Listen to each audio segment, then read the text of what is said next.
There, and thanks for joining me here. If you're on this page checking out this recording, then obviously you're interested in finding out if you meet the government's new stress test rules to get pre-qualified, so that you can find out if you meet their stress test and how much you are allowed to borrow, etc., based on those guidelines. And so I'm going to show you how incredibly easy and simple this is to not only find out if you meet the stress test, but to actually get pre-approved online in just a few minutes. So let's check it out. Here's where you're going to land if you click on the link to get started. And again, there's some options here. It's kind of a first-time home buyer's way of getting into it. There's refinance options. These questions are going to be very similar, but a little bit different just because they are different needs. So let's just jump in really quickly and check it out. So let's just say we're thinking of buying in the next 3 months. Annual income, I'm just going to put 120,000, and so you want the total income of whoever is going to be on the application, you know, if it's a spouse or partner or co-signer. So for this case, I'm just going to put 120,000. Go to next. Let's say we have 5% down. Some people have 10, some people have 15, 20, in some cases even more, but let's go with the minimum and see where that takes us. Let's say we're going to be looking at a $500,000 home. So let's say we have $25,000 down. How much do you spend monthly on loan repayments? So child support, student, personal, or car loans. Let's say for the sake of this that we've got a $400 a month car loan.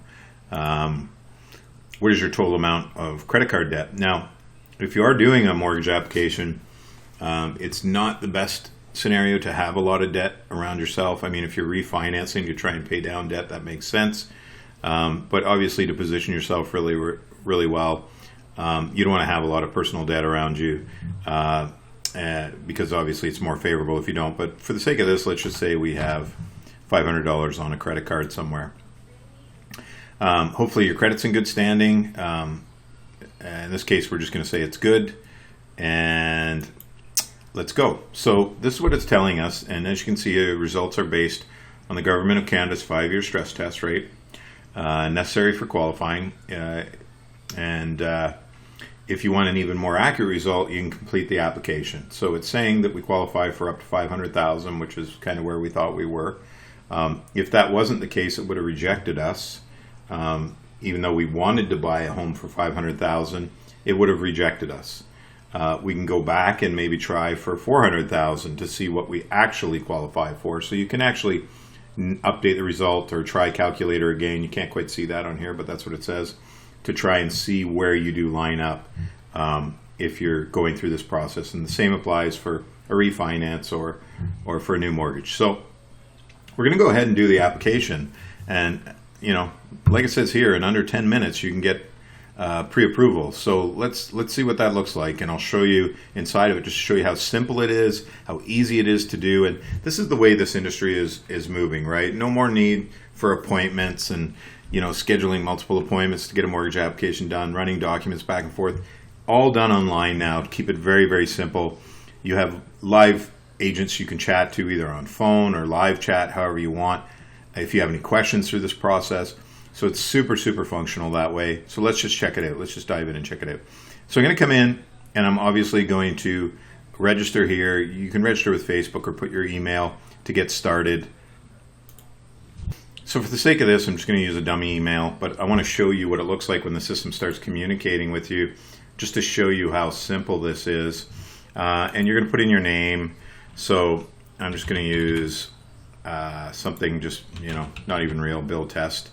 I'm going to put in a phone number, and I'm going to create my password. So let's just say, for the sake of this, just do something really simple. And boom, I'm inside the application. So as you can see, I've landed where I need to. And when you log in the future, it'll show you here where you can go, like application or home. But for the sake of this, we got to get the application done. So you have options here. What is your goal, right? Are you purchasing a home? Are you renewing? Are you refinancing? For the sake of this, and the questions are going to be a little bit different depending on which one of those situations you want to enter into. And so let's just say I'm a new first-time home buyer. That's the example we're going to give here. So I want to purchase a home. What purchase price are you considering for your new property? Let's say $500,000 for the sake of this. And so $500,000, I'm going to have $25,000 down at the 5%, but obviously it could be more, and you can adjust this sliding scale, or you can fill it in here to put what you have as a down payment. Where are you in the process of purchasing? So there's three options. For the sake of this, I'm going to say I'm actively searching for a home. When are you trying to purchase your property? So let's say in the next 3 months. Now again, there's four options here you can fill in, whatever suits your situation. What's your intended use for the property? So I'm going to live there, so it's owner occupied. But as you can see, there's other options. Save and continue. You can't quite see that button, but it's there, just below the recording line here. Are you a first-time home buyer? I'm going to say yes. And plug in that phone number. It already autofills my email address. For the sake of this, let's say I'm married, and you can put in your social insurance number if you want. If you don't, it's really important to get the date of birth exact, so that when we're checking out your situation, or when the lenders are checking out your situation, that it's all accurate. Let's say we have one dependent, and it's going to auto-complete the address here. Because it hooks up with Canada Post. So I'm just going to put in a dummy address. Let's see, and here it is. As you can see, it looks for something for me, and it'll autofill all that information. Let's say I'm currently renting, which makes sense because I'm a first-time home buyer. Let's say I pay $1,200 a month in rent, which is super cheap these days, as we all know. When did you start living there? Now, anything under 3 years, you're going to have to put in 3 years worth of where you've lived. So for the sake of this example, I'm going to put that I've been there since, so I don't have to do additional living situations, but you will have to. It's important you do that. Save and continue.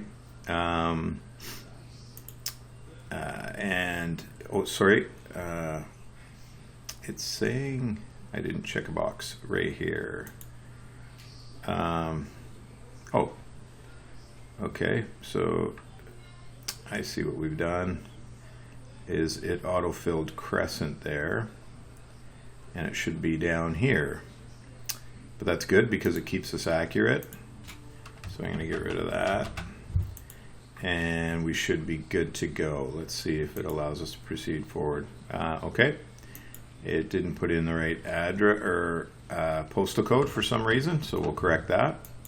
So it's just keeping us accurate, obviously, which is great. The system's really smart that way, and we'll move forward. So if there's an additional borrower, like I said, a spouse or a partner or a cosigner or whatever, you want to add their information here. So you'll just add their information. If not, if you're just yourself, when you add their information, you just finish adding borrowers and move forward. So you need 3 years of income history, which is really important, and you add your income here. So let's say I am employed, and then when you put in your business address, it'll find the company for you. So I'm just going to use that same address, and so in this case it's not doing that, but in most cases it would. So it didn't find a business for me, but sometimes it would. I'm just going to put in just a fake an address. We're going to put in that 623 Fortune Crescent. I don't know if I'm spelling that right, but we're going to put Kingston, Ontario, obviously, and that postcode, and business phone we're going to put, and let's just say I'm the manager and I work full-time and I'm on salary, and on the outside we were working with 120,000, and again, you need to put 3 years, so it's important that you do that. For the sake of this, I'm just going to put this in at 2015 so it covers the 3 years, but if your current employment doesn't cover that, make sure and says I'm currently making this income, and then you save and move forward. Now, if there was additional income or any other income you had, you can add it here. But if you're finished, you finish and move on. For assets, we want to look at things like, it'll show you here, right? So what do we have? We can have RSPs. We can have cash in a checking account. So let's do that. Let's say I own it. So it's going to bring up either you or your spouse's name or your partner that's on the application. And I'm just going to put it savings. And let's say I've got $40,000 in there, which gives proof that I have the deposit, right, for the home. Will you be using any of the assets as a down payment? Yes, I will. And I'm going to use 25,000 of that, right? So then I save asset and move forward. Now, if I have other assets like RSPs or a vehicle I've got paid off, if you have a loan against a vehicle, don't put it on there. But if you have any investments, RSPs, or a gift from a family or other, whatever it is, just keep adding it in there and keep moving forward. So once you're finished adding your assets, finish and move forward. I don't own a property because I am renting, obviously, right now. I'm a first-time home buyer. But if you did own a property, if your application was different, if it was for refinance or you're buying a second home or whatever, or you're moving homes, then you would add the property information here. So finish adding details. Are you currently working with a realtor? If you are, you put yes. And you put their information in there. Same with a real estate lawyer. If not, you don't fill them out. You save and continue. So we're reviewing the application here, looking at all the information, just making sure it's correct. We can add some comments in here. If you have any questions or anything you want to add that you think would benefit your application, etc., really important to add this in here. And you can agree to credit consent right here. So that'll allow them to check your credit, which will allow them to continue to proceed with your application, which is really important, right? Because then there's nothing slowing the process down. For the sake of this, I am not going to give credit consent because it's not a real application. So, but in your case, you should do that. And I'm going to hit finish and submit application. Okay, so it's saying I must accept this agreement. So I'm in fact going to do that and then go forward. So let's go ahead. So now your application is submitted. And again, we can review the application here if we want to. Now, here's what happens is now the broker takes over the application for you. They're going to take over the application for you, and I'm going to show you what that looks like. Once you've completed the application, you're going to see that you've got two emails here, one to confirm your email address, so go in and do that. That's really important, obviously. And it's going to take you back there so you can review your application if you want. And then your second email is going to say, confirmation, your mortgage application has been received. So super cool. It's telling you that Matrix Mortgage Global's received your application. And there's a phone number down here if you want to call and have any questions, speak to a live agent. And you're doing the cash reward, so you're actually going to get paid cash when your mortgage closes as a bonus to say thank you for bringing your business to us through Howick Rewards Canada mortgage option. And so the next step is that the broker in the mortgage application is now asking for documents, so you will get notice of that. So you're going to get notice here in your email, and you're also going to get a text giving you notice of that. So you're going to get a text telling you that there's documents required for them to continue. And so here's what it is: new document request or updates have been made for the cash reward mortgage application. Hi Bill, check your documents. So I can go and log in, obviously. I'm going to go to my documents, as you can see here. And here it's telling me the documents it needs. So two main forms of identification. So in this case, you do not want to use a health card, driver's license, birth certificate, passport, credit card, Canadian immigration documentation, stuff like that, but not a health card. Don't know why they still don't accept health cards, because it is government ID, but they don't. 90 days of bank statements it's asking for. I can print those off on my computer pretty quickly. If you don't have that as an option, you go to your bank, obviously. Employment letters, which you get from your employer, and pay stubs, and you're ready to go. You're in pretty good shape there now and ready to go. All you would do is click on this, and you can drag and drop. You can do all this on your phone. You can take a photo of the document with your phone, or you can scan and upload it, and choose the file and upload it. So you can do this just all straight from your phone. And once they receive the documents, which is really cool, they will get to work, taking your deal to over 20 different lenders to get you the best rate and to get you the best mortgage. And once it's approved, you'll be notified, or if there's any questions along the way, you'll be notified. The system keeps talking to you through text and email. Again, someone may call you. You may get an email. You can do the same. You can call or email.